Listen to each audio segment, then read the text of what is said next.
শুভ শারদিয়া। এই মুহূর্তে আমরা রয়েছি ঢাকুরিয়া অঞ্চলের অন্যতম সেরা একটি পুজো মণ্ডপে, সেলিমপুর পল্লী সার্বজনীন।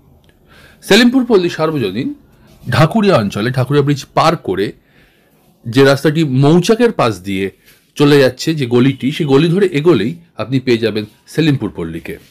চলুন মণ্ডপটি ঘুরে দেখা যাক। ওদের এবারের থিম প্রহর।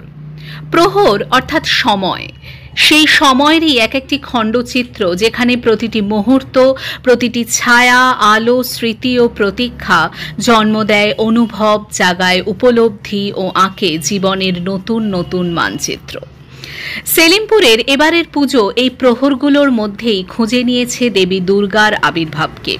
মা শুধু শারদীয়া আগমনের প্রতীক নন, তিনি আসেন প্রতিটি প্রহরে।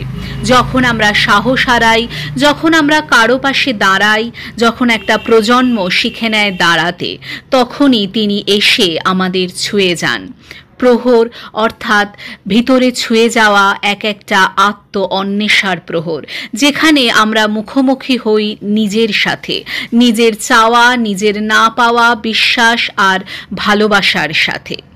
অর্থাৎ এই পুজো শুধু 5টা দিনের নয়, এ এক সময়ের পথ চলা, যেখানে প্রতিটি প্রহর আমাদের শেখায় ধৈর্য, আশা আর সাহস। ভিডিওটি ভালো লাগলে লাইক, শেয়ার আর সাবস্ক্রাইব করতে কিন্তু ভুলবেন।